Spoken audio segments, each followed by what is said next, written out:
Hi and welcome to the channel. As promised, I will do one ITX build a month. So today, I will feature this D19. So hindi ko alam kung sino yung manufacturer nito, pero basically nabili ko siya sa Lazada. It was cheaper than my previous case na A09 at 1,100 pesos without PCIe riser. If bibili ka nito at wala ka pang PCIe riser for this, I suggest to buy one as well from the same shop. Tapos, marami siyang variation. May D19, which is ito basically. May D19H, may D19 Pro. Ang primary difference lang ng D19 at D19H ay walang GPU support yung D19H. Pero mas malaki yung CPU radiator clearance. So that is good for a pure APU build. Si D19 at D19 Pro naman, ang primary difference nila ay yung PSU support. D19 supports Flex PSU, pero yung Pro supports SFX PSU. Same lang yung GPU compatibility nila, pero mas may radiator clearance lang din yung Pro for the CPU. There is also a D21 na kamukhang-kamukha nitong D19, which will be featured in the future. Then dumating ito in a brown box, and tunagan yung laman. So walang instructions or anything, walang manual or anything. So let's look anong meron sa kanya. So sa loob, meron siyang small packets na hindi ko alam kung ano. Then sa harap, may power switch, may USB 3, saka headphone jack na hindi pa maganda yung alignment. And then sa likod, mapapansin nyo na sandwich layout siya. This is the cutout for the motherboard. And ito naman yung cutout for the GPU. So it seems that it can support 2 slots. Sa baba, ito naman yung cutout for the Flex PSU. So mukhang nakascrew lang itong 4 side panel. So tanggalin natin para makita natin. So, ang meron lang siya ay power switch. So, wala siyang for LED. This is for the audio. Then for the USB. Let's remove the other side panel. So, yung side panel niya mukhang baliktara naman. Same ba siya? So, yung side panel mukhang baliktaran siya. Parehas naman yung dimensions niya at saka yung cutout holes, no? Okay, so looking at the case, yung top pwede tanggalin. Let's remove the top.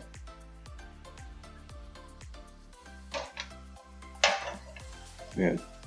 Pero mukhang yun lang yung natatanggal kasi yung iba naka-rivet na. So hindi na sila matatanggal. By the way, maganda yung standoff niya kasi yung standoff niya naka-screw dito. So yung other side niya, eto. So medyo maganda yung standoff niya. Hindi tulad ng iba na mahirap tanggalin. Ito mukhang madali matanggal. I'm not sure kung para saan tong tray na to. I believe for SSD pero baka hindi siya. Oh, yung accessories pala. So, yung accessories ay ngayon ko lang din makikita.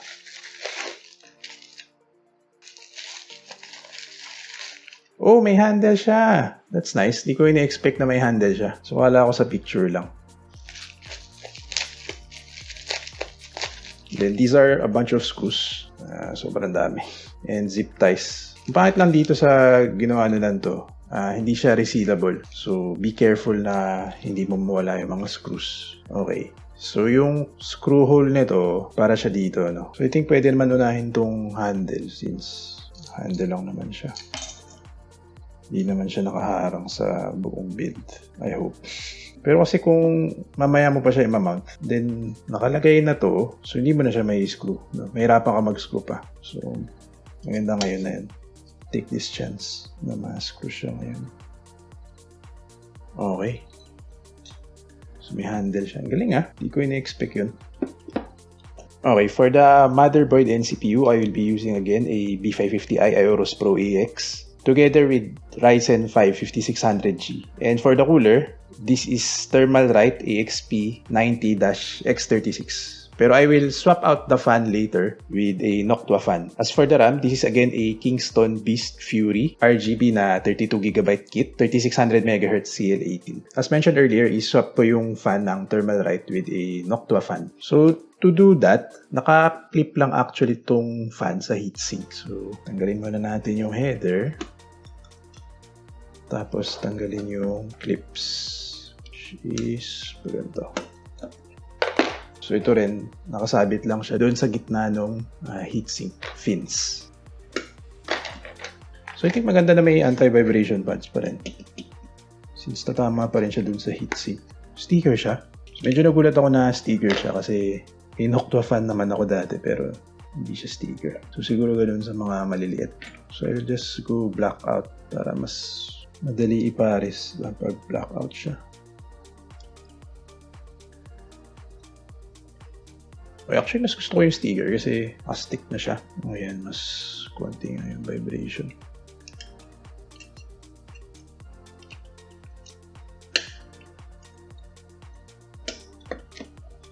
Ayan. So, knock to a fan, install. Kailangan na lang i-tuck yung mga cables. Then, for the RAM, install it as well.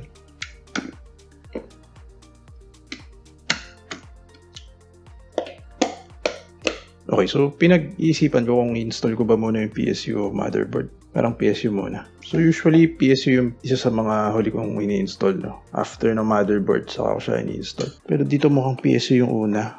As for the PSU, I'll be using a Flex Guru Pro na 500 watts. The main reason na ito yung gagamitin ko ay dahil may graphics card ako. So yung Flex Guru na 300 watts, wala siyang PCIe connectors.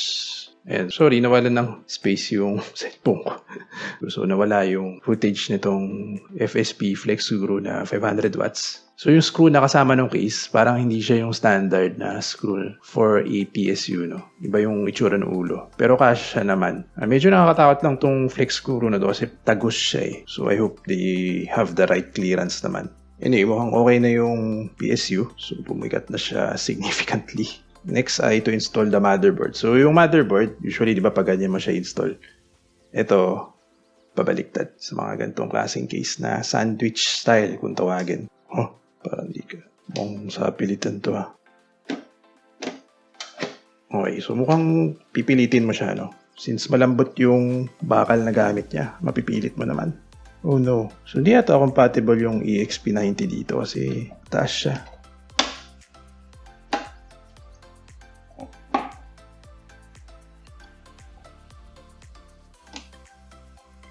So ito, nahirapan ako kasi singit ko siya dapat dito sa kabila. Tapos dapat madukot ko siya.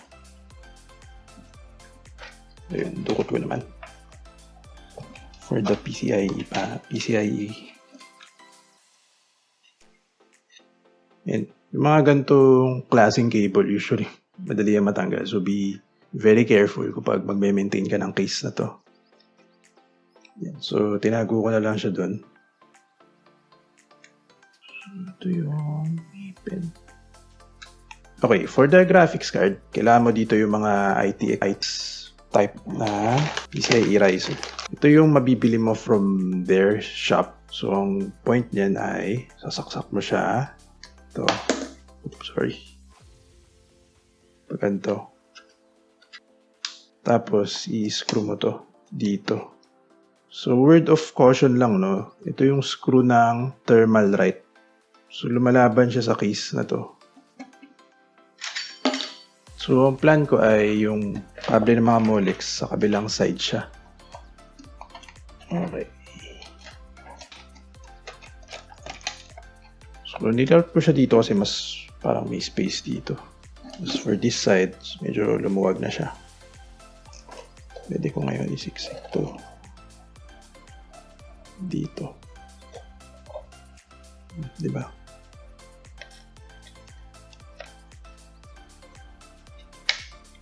So, yung USB 3 nakakabwisit siya kasi lumalaban siya.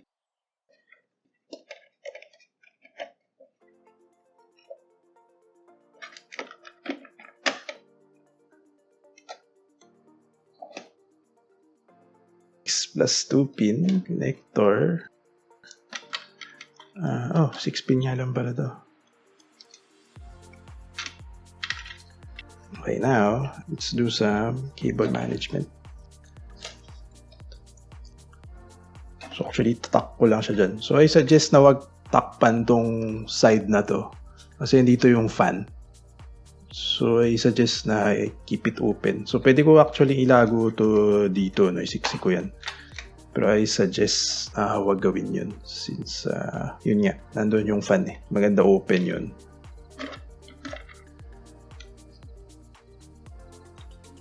Oh, hindi ko nga pala na-introduce tong graphics card. This is a GTX 1650. Marami pang graphics card na pwede magkasya dito. So I believe may 1660 Super na ganito kalaki. So yun, magandang ilagay rin yun dito. So maganda yung gamitin mo sa kanilang cable yung mabibili sa kanila. Kasi sakto lang yung nipis niya. Nakadampi siya dito sa case. So, hold it down kasi nalaban siya. Tapos pag ganito, usually pa-cross sila nakakabit. Then, wag mo na i-over tighten. Just enough para mas cross siya.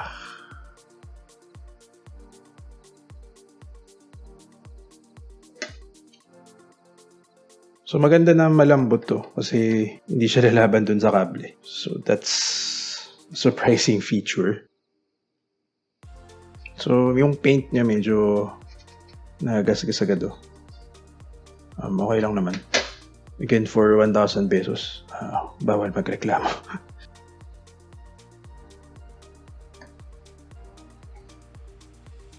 But this is a good-looking build.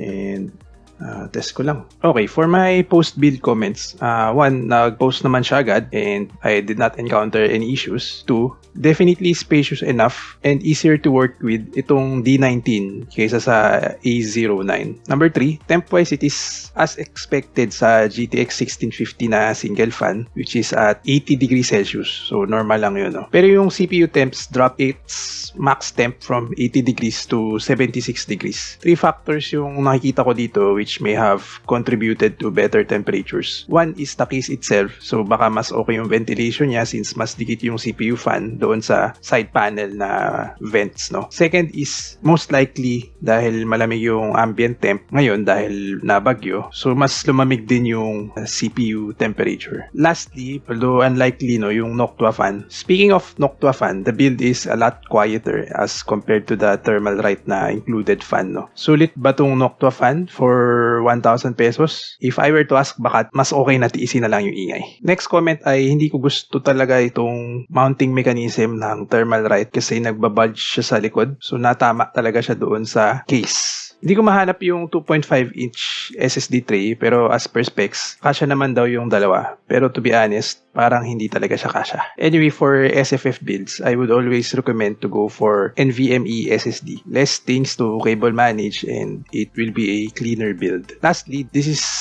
a lot less headache than the A09 since the clearance is much higher and the case is more flexible. However, I could not recommend this case for beginners dahil wala siyang manual.